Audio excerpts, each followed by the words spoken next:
yes. Are you romantic? No. Unfortunately. What do you do? We live. I'm your dad and your brother and your best mate. And I tell you, you're getting fat now, you must gym. And I want you to win. Trying to meet the dating standards of women today is foolhardy. It's more like trying to run one of those mining trucks using your salary and your pension. To love romantically, and I do love romantically, yes. Are you romantic? No. Unfortunately. And at the coffee date, the job interview, I let that be known. I don't do voice calls. I don't do video calls. I don't do candlelit dinners. Yeah, I'm a functional partner. What do you do? We live. I'm your dad and your brother and your best mate. And I tell you, you're getting fat now, you must gym. And I want you to win. And I'm helping you with like script reading, and I criticize you and I help you where I can. And we raise amazing kids. And you can feel how much I love you. Buy flowers? For what? To feel it? What? You died. What are the flowers for? I love flowers. No, that's peer pressure from TV. It's not peer pressure from TV. It's not, I buy myself flowers. People will buy flowers, and there's nothing wrong with that. And for context, this guy is African, and I can relate to what he's saying, being African myself, speaking for myself, not him, because as a kid growing up in my family all the way up to now, I never saw my own father buy flowers for my mom. It was normal to have parents not buy each other flowers, and to have a culture like that of people not buying flowers for each other, etc., and that type of thing happening. No, but it is still peer pressure. No, it's not. I want my table to have flowers. Why don't you buy them? Buy them. That's what I'm saying. I'm buying myself flowers. Then mina ngenapi. I won't stop you. I get it, like what you're saying. Like you see, oh, my woman loves flowers. She buys herself flowers. Maybe once in a while, I'm not. What if she takes offense? Like, excuse me. I'll tell you what I do, right? Because love languages are a thing. You are the algorithm. Thoughtful conversations don't spread by accident. They spread because the people choose to pass them on. If this video made you think, like it, subscribe, and share it with a friend. I'm not really well versed with this new love language thing. I'm from the old school, and what we knew then was if a person's an introvert, you're most likely to deal with them like this. If someone's an extrovert, you're most likely to approach their relationship with them like this, and that. Maybe you drop it in the comments what exactly love languages are. I just know they have to do with personality or something like that.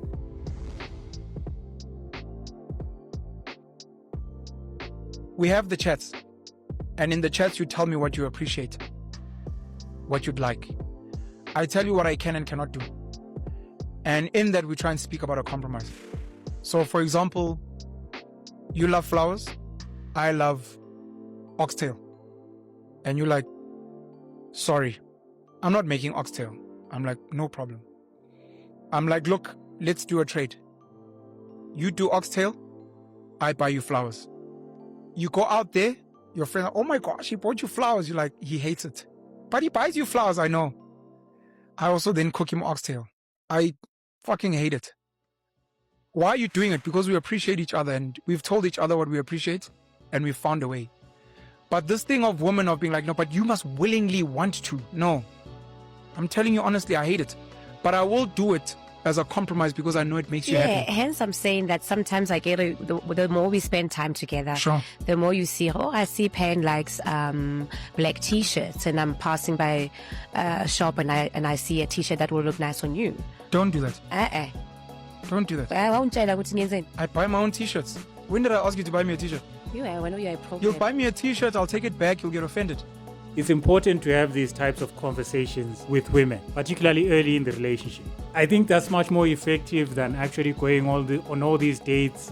Whereas if you're having these conversations, you basically can be able to learn and understand how this woman operates. What is she about? And you are also showing her what you're about. I can't tolerate A, B, C, so she knows. And you need to be able, once you set it into your mind that this is what I want from a partner, you need to be willing to stand on that truth and not necessarily say that you are uncompromising, but you know exactly what you want from a woman, such that if she's not delivering this, you are able to say, okay, fine, this you're not meeting what I require in a partner, and be able to walk away. And I'll be like, I don't like those I can teas. see that you love this t-shirt, and I've seen it. And I see it. I'm like, oh, he's gonna like it. Come on, it's me being kind and nice. You and know, I some like of the you. things I've fought with I'm my sure mom. we don't even hold hands. Go molong wena, wabo. Gay. Are you lost? Are you gonna be stolen? So part of the things I've fought with my mom over is this thing of buying me stuff when I don't want. I don't want. If I wanted, I'd ask.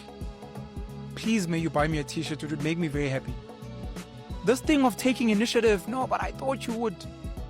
I don't. That's me. I can't speak for other men. Other men are like, oh, my girl got me a Barcelona jersey. Dog. She loves me. Yes, it's good to show boundaries, etc., and keep those boundaries, but you also need to court this woman. After all, she's attractive and you find it interesting to be with. Do things which people who are in a relationship and like each other do. You know, go out to certain events, spend time, enjoy whatever scenery you have, whatever your town has to offer, and basically do what people who are in a relationship and are happy being around each other usually do. Don't do that. Discuss your love languages at the coffee date, at the job interview. You'll find out I don't like that at all. You're like, I love cooking. I'm like, I don't really care for food. What? Dude, like, cooking is my love language. Okay, then I don't receive it. Because when we fight, when we break up, you'll be like, but I cook every day for you. I'm like, I don't want your food. I don't want your food. You know how hard I work and this house we bought? I never asked for this house. You didn't do it for me. Because you guys lied to each other at the job interview. And I also said, no, I'll buy you flowers. I mean, flowers. As time goes on, I'm like, this thing. Because I lied. It's trying to get into your pants. The hard conversations, people struggle with. Because I put them on the table and you start catching feelings.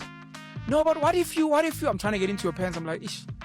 Okay, I'm sure I can buy you flowers. Oh, at least. I'm in your pants, I'm out. And you get angry. You were scammed, but you asked me to lie to you. That's what a lot of women do not understand. That guys will say the right thing in order to get into their pants. And once that happens, the women will jump from one relationship to another, seeking that excitement, seeking that thrill. And eventually that causes a lot of damage and destruction to the woman emotionally, such that she's not able to provide or to be in a stable relationship in future. Because there's been so much trauma. Because you didn't want the truth. I told you the truth. You're like, well, he's cute. I also want him in my pants. We're not having the hot chats. And women in the past were able to steer the conversation very early on to the hard topic, the hard conversation. For example, if a guy came shooting his game, and trying to get into her pants, she would respectfully respond and say, listen, I'm looking for someone who's serious and for a long-term relationship. So if that's what you're actually also looking for, you can meet up on a date and you can find out whether you like me or whether we're compatible long-term. And the guy takes her serious because she has basically shown him what type of a woman she is. Have the hot chat. Sometimes it's not even like buying you flowers, it's sending you money. And then you go to Net Florist and ask them to deliver. It's like, oh, Pen got me these flowers. No, he didn't. It's like, trust. He got me the flowers. He knows or he doesn't know. He got me the flowers.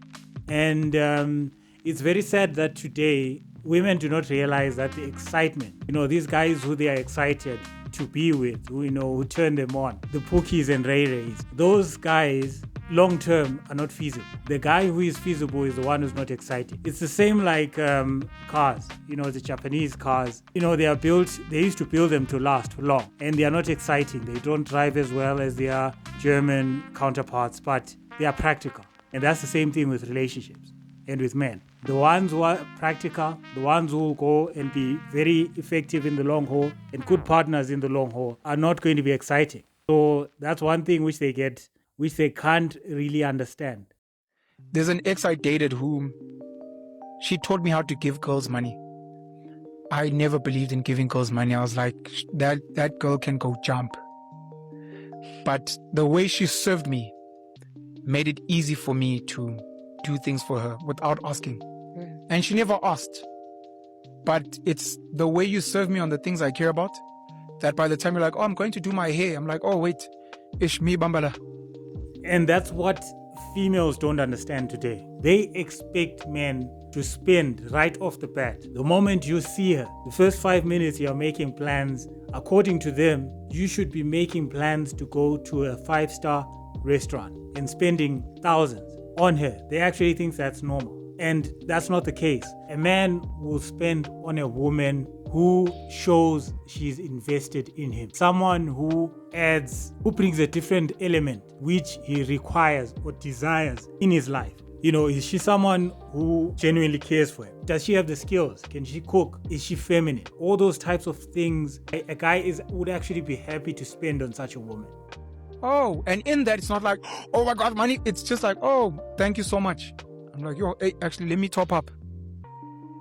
That's when you intentionally trying to understand the person. That's love. That's actions. That's service. And service. Service getting to you. It's when a woman submits to me, duh. No, service is the functional stuff. And arguably the non-functional stuff that I know puts a smile on your face. But again, at the job interview, you'd be like, this Jane told me years ago. Something I didn't really anticipate in my life being single is that the more successful you get, the more single kind of hurts. You would think it would be the opposite. I don't know if I want to admit this on camera, but maybe somebody else is feeling like this and maybe they need to hear it. Okay. I am a very independent person. I pride myself on I can do anything alone. You've seen me talk about it on here. But I'm at a point in my life right now where I am arguably the most successful I've ever been personally. I own my own home. I'm in my dream show in Las Vegas, about to start a top secret new project that is the first of its kind. Been doing commercials left and right. My social media is starting to kind of take off. I'm more financially secure than I've been in many years, all doing things that I built myself. But at the end of the day, I come home to my house that I bought myself. And I have nobody to talk to about any of this. You know, it's crazy. They actually believe that they are going to go and work, get the money, get the education, hang that qualification on the wall. And that is going to make them attractive to men. And they really believe this. It's mind-blowing that they could actually see this as a strategy which can actually yield results. Because from a guy's perspective, it's very obvious that, a woman can be as successful as she wants. And she can have all the status and fame which she wants. But that's not important. Men are simply attracted to femininity and youthfulness. If she has that, that's what they're interested in. They don't care. She may work at McDonald's. They don't care. All they want is just basically, is she attractive? Is she feminine? I have tons of friends and lots of you in my DMs. But at the end of the day, I am still home by myself. And at the end of the day, I think the thing about being single that people in a relationship don't quite understand or forget is that you have a built-in person. You have a built-in friend all the time. I get invited to all these events and I'm always like, who am I gonna bring? And then none of my friends can go because our schedules are not the same, and I'm always just like, well, am I gonna go if I have to go by myself? And I usually end up going alone because being alone is never gonna stop me.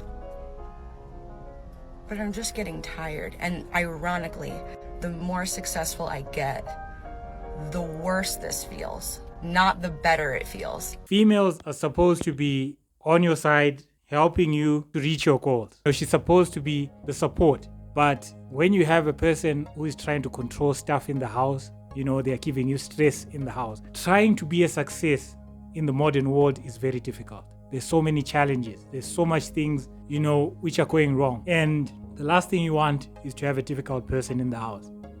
And the more ambitious the person, the man is, the less likely that he's going to tolerate any form of stress from a female who he lives with.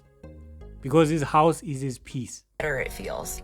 You would think it would be the opposite. You would think, oh, when you're successful and everything else is going right in your life, then that's gonna suck less. You want to share those things with people. I want to go out and do stuff. I'm just kind of tired. Being independent is great. But sharing your life with somebody, the little things with people, not just the big going out for margaritas with the girlfriends or family functions. Like, I want the little things all the time. Anyway, if you feel like me, you're not alone. I guess that's the point of the video. You're a solid bad bee. Keep rocking. And don't settle. I don't want these things bad enough to settle. So I'm just waiting for somebody to meet me where I'm at, I guess. There you have high dating standards and expectations which come straight from the silver screen. If you like this type of content, please consider sharing it with someone who might be interested in these types of videos. Please take care.